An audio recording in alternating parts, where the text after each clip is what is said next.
हर खबर पर होगी आपकी पकड़। डाउनलोड कीजिए एबीपी लाइव ऐप। केजरीवाल सरकार का ऐलान, दिल्ली में बस, आरटीवी और टैक्सी चलेंगी, लेकिन कम यात्री बैठेंगे। निजी कारों में सिर्फ 2 सवारी रहेंगी, 2 व्हीलर पर सिर्फ 1 सवारी को मंजूरी।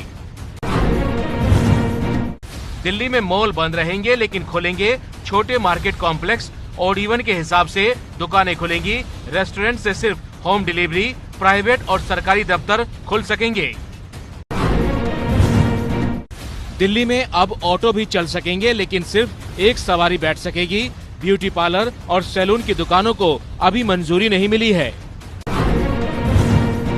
पूरे देश में लॉकडाउन 4 का आज पहला दिन है। 31 मई तक चलेगा। केंद्र सरकार ने छूट देने के कई फैसले राज्य सरकारों पर छोड़े हैं। पहली बार देश में 24 घंटे के अंदर 5,500 कोरोना केस पॉजिटिव मिले। कल 157 की मौत हुई। 3,000 से ज्यादा जान अब तक जा चुकी है। 37,000 ठीक हुए हैं। 56,000 का इलाज जारी है। पूरे देश में कोरोना मामलों की संख्या 1 लाख से पार जा सकती है। सबसे ज्यादा मामले महाराष्ट्र से आए हैं। आज महाराष्ट्र में 536 और नए केस आए। मुंबई में सीएम उद्धव ठाकरे ने कोरोना के लिए सबसे बड़े अस्पताल का उद्घाटन किया। महाराष्ट्र में कोरोना मामलों की संख्या 33,000 के पार पहुंच गई है।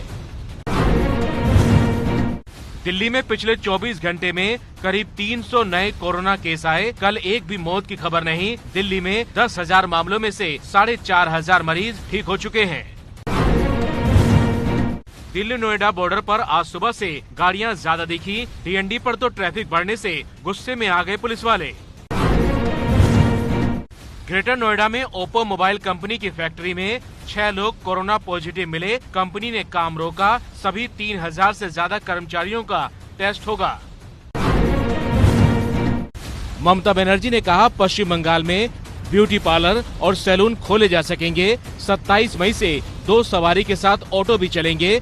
प्राइवेट दफ्तर भी खोलने की मंजूरी दी। पंजाब में कई जगह कर्फ्यू खत्म होते ही सैलून की दुकानें भी खुली। यहां शाम 6 बजे तक दुकानों को मंजूरी मिली है। दूरी का ध्यान रखना जरूरी है। अमृतसर में तो माता भद्रकाली मंदिर में दर्शन के लिए श्रद्धालु सुबह से आना शुरू हो गए। हालांकि दूरी का रखा ध्यान, लेकिन नियम टूटने पर उठे सवाल।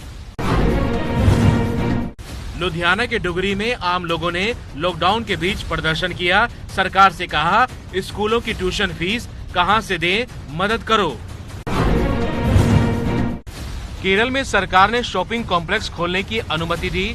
रोटेशन से 50% दुकानें बारी बारी से खुलेंगी। केरल में कोरोना मामलों की संख्या 630 है। तमिलनाडु के मदुरई में शराब की दुकानें खुलने के खिलाफ महिलाओं का प्रदर्शन। पुलिस ने प्रदर्शनकारियों को हिरासत में लिया। मध्य प्रदेश के कटनी में गृह संत दद्दा जी की अंतिम यात्रा में भारी भीड़ जुट गई। सिर्फ 20 लोगों के शामिल होने की मंजूरी थी। यूपी के औरैया में बड़ी लापरवाही। ट्रक में शवों के साथ घायलों को घर जाने के लिए रवाना किया। एबीपी न्यूज ने सवाल उठाए तो जांच के आदेश दिए गए। यूपी के हमीरपुर में मजदूरों को ले जा रही बस पलटी। 1 दर्जन से ज्यादा मजदूर घायल। नोएडा से महोबा जा रहे थे मजदूर। बंगाल की खाड़ी से ओडिशा और पश्चिम बंगाल की ओर बढ़ रहा है चक्रवाती तूफान अम्फान। परसों 20 तारीख को तूफानी हवाएं और तेज बारिश हो सकती है।